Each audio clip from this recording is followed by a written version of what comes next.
olúwa kò sólúwa tó dábàá ti lọ sùn lálẹ́ kò sí nǹkan téèyàn náà ẹnu wọn fi kọ́ wa lọ́gbọ́n àfẹn tí ò bá fẹ́ gbọ́n tábà ti dùbúlẹ̀ lọ sùn àgbo ikú ni tó dábàá rí nǹkan tó ń ṣe tẹ́lẹ̀ tí ò dáwọ́ tó ti sùn tó ti jí jáwọ́ nú ẹ̀ ó fẹ́ lọ gbàyàwó àbúrò ẹ̀ ní jáwọ́ nú ẹ̀ ó ń lu jìbìtì níbi tó wà ní jáwọ́ nú ẹ̀ lẹ́kọ̀ọ́ náà dípé nígbà tó lọ yìí tó o bá padà mú kọ́ ṣe pé inú yàrá wa ni sàárè wa inú yàrá wa ni sàárè wa ibẹ̀ láti fi kọ́ àti kọ́ wọnú sàárè inú yàrá yẹn sàárè tó bá ti mọ̀ yẹn àti parọ́ náà àti sọ nǹkan tó lọ́wọ́ ràn ẹ̀ ní difficult díẹ̀ torí bó ṣe ń sọ ìyàwó kan bọ̀ lẹ́yìn ẹ̀ àwọn mìíràn máa ronú sí pé gbogbo mẹ́sẹ̀jì wọn pé níbo ló tẹ̀ tí ń rí kí ló dé tí ò dákẹ́ èmi kọ́ ní gbogbo àwọn táwọn sọ̀rọ̀ ń pa ẹ̀ àjọ dùn ìyàwó àjọ dùn ipò àwà lẹ́gbẹ̀ẹ́ àsílẹ́gbẹ̀ẹ́ àṣẹ anything ó dàbí gbà tí second chronicle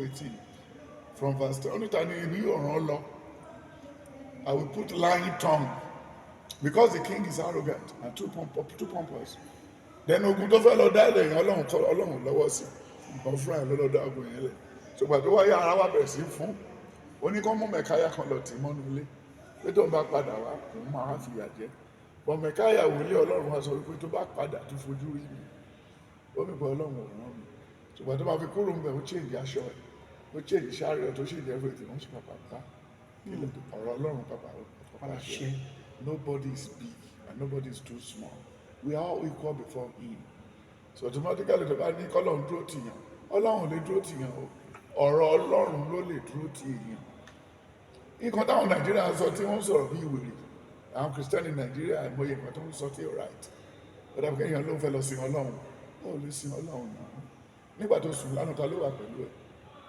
nígbà tó wà nú oyún ìyá ẹ̀ ta ló wà nú ẹ̀ torí pé ó ní orin bàtà ń kọ́ bàtà wà ní Anglican Church ó ní nígbà tá wà ní kékeré òun náà ló ń ṣamọ̀nà wa nígbà tá ti sùn òun náà ló ń ṣàbòlé wa lórí so ìyẹn ló máa ń dùn nígbà mi téèyàn bá lóun fẹ́ rẹ́yàn jẹ òun fẹ́ bà tèèyàn jẹ́ ẹnìkan fẹ́ pa àwọn ẹnìkan ti gbé inú ti ọbẹ̀ dáná fún láṣẹ àti pààyàn then tó bá dẹ̀ pààyàn ẹ̀jẹ̀ yẹn ò ní tán ìdílé yìí no then anytime tó bá ti rìn èrò àmà bá o máa ń ta Abẹ́òkúta ti Ọ̀yọ́ ẹ̀rù òbodò wọ́n ṣó yàrá ẹ̀ lẹ́nu ọjọ́ mẹ́ta yìí very disheartening koríko ń wù nù yàrá ẹ̀ nínú yàrá tó ti gbé rí kò sẹ́ni bọ́ ti bẹ̀ mọ́ wọlé Buhari Ṣàgàrí eku aláǹgbá níbo àwọn kan rí ní táìmù kan ṣé àwọn tá a fi sí kò mọ̀ ṣe wọ́n ti rántí wo Rwanda the genocide then wo Bashir tó ní kò sí nǹkan tí United Nations lè ṣe they can't invite me they can't do this níbo ló wà ń sìn níbo làwọn Gaddafi wà níbo ní Saddam Hussein wà ṣé àti ẹ̀ nǹkan mo ṣe aráyè láti ròrí so bó ṣe kí mi ẹ̀kọ́ iṣẹ́ olúwa kó tẹ́ tó lè ṣiṣẹ́ olúwa sáà ó ti parí iṣẹ́ ó dẹ̀ ti sinmi àwa ló rán pé ká wá ambassador ní gbogbo wa tí ambassador kan bá wá sí Nàìjíríà tó bá ti parí iṣẹ́ láti Amẹ́ríkà wọ́n tún mú mi wá but inú Africa ló ti lé everybody fẹ́ jòkó sí jòkó kan títí àwọn African president they want to live long kí náà dẹ̀ ń ṣe ń bẹ̀ why don't they live when the ovation is still loud that's the problem so kò sẹ́ni tó lè ṣiṣẹ́ olúwa. bàbá bẹ́ẹ̀ kàtà fi ẹ̀wọ̀ ọ̀nù ọ̀rọ̀ Áfíríkà àti ẹ̀mẹ́nu báyìí láìpẹ́ yìí àwọn àmì ń gba ìjọba láwọn African countries kan àwọn kan sọ pé bí Nàìjíríà ṣe wá le tó lè ní ṣé wọn ò ní wọlé ti ìjọba tó wà ń bẹ yìí kó tọ́kulẹ̀ ìṣẹ́ṣú yóò ní gbàjọba ìṣá bó ṣe rí. orí eléyìí tó ń sọ yẹn wà ní ìwé prediction mo lè ní kó lọ mú ìwé yẹn wá àsọtẹ́lẹ̀ ti last year tó jáde lọ́dún pé kí àwọn French kọ́ rántí pé téèyàn bá pẹ́ tó ti ń jẹ ẹran ajẹran bíbí igun àwọn tẹ gọ́ọ̀mù ojú wọn ti là let them go. When you look at the book of Exodus 5 from verse 10 to the end, Exodus 7, Exodus 8 and 9, then Exodus 10 verse 18, 19, 20, then Exodus 12 from 10 to 17. He said, now that you want to live, eat the food while standing and have your loin by your side. Because you are living today. That's to tell you, anything that has a beginning will surely have an end. And that's what happened in the book of Genesis 15, verse 12 to 14.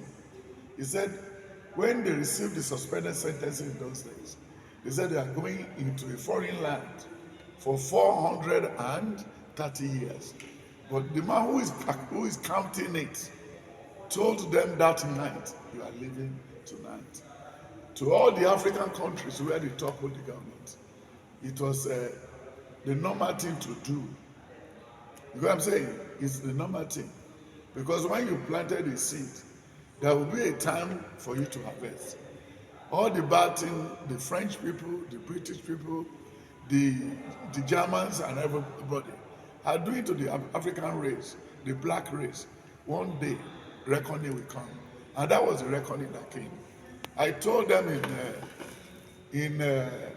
when they killed Thomas Sankara, I said somebody will still come that will revenge for the death of Sankara. Campore did a lot of rubbish thing over there. But this very guy that came now, he said he has come to implement all the laws of Thomas Sankara. Thomas Sankara normally ate in the market with the market people was so free. Look at the uranium that they were collecting from Burkina Faso here, from Niger. Then at the end of the day, look at the amount they are selling in the international market, and look at the amount you are collecting from them. And when they wanted to go, look at how barbaric the French people, they were smashing their cars and their pickup, doing everything. That's to tell you. Do you think they will not wake up before? They will wake up. They will not. Then they will now stand for their right. But Mali said, stand up for your right. It's your right. Wọ́n ní ilé tó bá ṣe tòrò gbà mí, àwọn ọmọ ọ̀tá tó wà ń bẹ̀ ò tí ì dàgbà, àwọn ọmọ ọ̀tá tó wà ń bẹ̀ tó mọ ẹ̀tọ́, àwọn ló dàgbà yẹn. Kó sì kó tó lè ṣe ọmọ abẹ wọn ni, wọ́n á restructure ìlú wọn, àwọn ló mọ ìlú wọn. Ẹnìkan ò lè pàṣẹ láti London, kẹ́nìkan pàṣẹ láti France, kẹ́nìkan pàṣẹ láti Russia, kẹ́nìkan pàṣẹ láti America. Ó dẹ̀ máa láyé ti lajú náà, láyé ti lajú. So mo ti predict ẹ̀ tẹ́lẹ̀ kì í ṣe nǹkan tó ṣẹlẹ̀ lójijì. Wọ́n sọ pé máa ṣẹlẹ̀ lọ́dún yìí. ṣé kò wá ní ṣẹlẹ̀ bẹ́ẹ̀ Nàìjíríà? Kò sí nǹkan tó fi lè ṣẹlẹ̀ ní Nàìjíríà. Ní problem. Àtìkù ti wà tẹ́lẹ̀ ní Nàìjíríà. Ní time tí kú lọ Jonathan wà bẹ̀, gbogbo àwọn tó wà ní finance wà tó wà everything. Then many a time àwọn máa fún ẹ láwọn fídíò kan nígbà táwọn Igbo tó ti ṣèjọba. Wọ́n ṣe ṣe the CNA, Alice Madueke, Pius Ayim, àti gbogbo wọn àti everybody. They made her life unbearable. Ibẹ̀ náà ti rówó tó ń fi ralẹ̀ lẹ́kọ̀ọ́ ra gbogbo. Ibo fọjọ́ ọwọ́ mẹ́jọ ti ṣẹ́ náà. Yàtọ̀ sí drug àti pé wọ́n ṣèjọba ìwọ̀n oníṣẹ́ míì. Ṣé borí village wọn? Nothing happened in their village. It's a desert. Ìlú wọn àti Abuja kò sí yàtọ̀. Kàtórí kan tó gbin ẹni ti erosion tí wà bẹ̀wé. Ibà àwọn náà tó wọn bá dúró dáadáa wọ́n kọ́lé. Ṣé borí the other guy who call himself Eze Ego. I go and see the building he built. Everything is deserted, dilapidated. So automatically, it's the right time for the people to stand for their right and take. Even they are still going to talk with Cameroon. You know what? When the president of Cameroon is sick, it's in Switzerland. Whenever they wanted to do election, they will bring him back. Then they will now do the kangaroo election and then decline winner. Then he goes back again. You see, where are they doing this? You know the number of lives. In Bangui, in all those in Africa. Then they divided the country into two. The South Cameroon and the other thing. But up to now, there's no peace there. There's no peace there. They cannot topple any government in Nigeria. Nobody can do that. Kí Tinubu fọkàn balẹ̀. Kò sí nǹkan tó fẹ́ ṣẹlẹ̀ sá. Nothing can happen. Kò sólúwa ẹ̀. The worst. Yoruba will go, Hausa will go, Igbo will go, everybody. Nobody. Nigeria himself has already expired. 2014. Nigeria has expired. So it was about 10 minutes.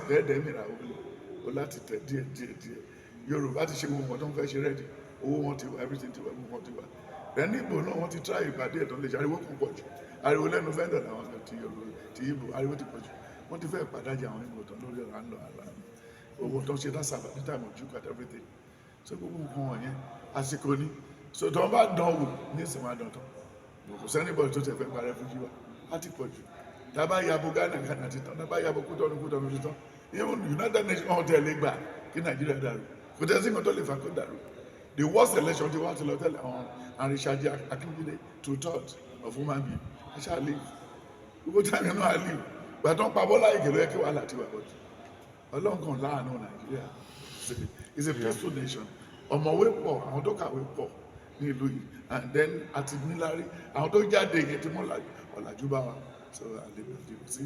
bàbá láìpẹ́ yìí ni ìjọba orílẹ̀-èdè Republic of Benin ni wọ́n tú olóyè Sunday Igboho sílẹ̀. Yes, sir. tàbá tó wá wo tẹ́ǹdì yẹn náà ọ̀rọ̀ Yorùbá nation ó dàpọ̀ ti símà lọlẹ̀ bá. náà kò sí màmá sọ fún yín tẹ́lẹ̀ ó wà ní òwe reprediction pé by 2024 wọ́n máa jí dìde. ó tún padà bọ̀. yes olùdó àmà ṣe consumer conference sori kick and follow tá à ń ṣe yìí everybody ní kùn sínú everybody is boiling within himself olúkúlùkù fẹ́ ṣàgbára ọ̀rọ̀ wá dàbí ọ̀rọ̀ ẹni tó jagun nínú wíbà nínú pọ̀tàkàbì ó wà nínú kọ̀ńténà ó dẹ̀ ń yìnbọn a máa gbọ́ sound létí ara ẹ̀ consumer conference ẹ̀yẹ kó ti wà before 2014 tí Goodluck Jonathan ní ṣe Ọbásanjọ́ náà ṣe but wọn ò jẹ́ kó materialize so that the voice of the people can be heard so automatically people are still bleeding within themselves still bleeding gbogbo election tó lọ Igbo rigged the whole of the Igbo side was rigged practically rigged they don't even allow any Yoruba anybody to vote around that place any Hausa to vote in the place and they said they need vote in Lagos they need vote in Abuja they need vote and that was what Babangida told them. He said Nigeria has decided on the person to cover. Hey, thanks for watching this video. Subscribe on our YouTube channel. Subscription is free. You can call us on 0080 597807 for your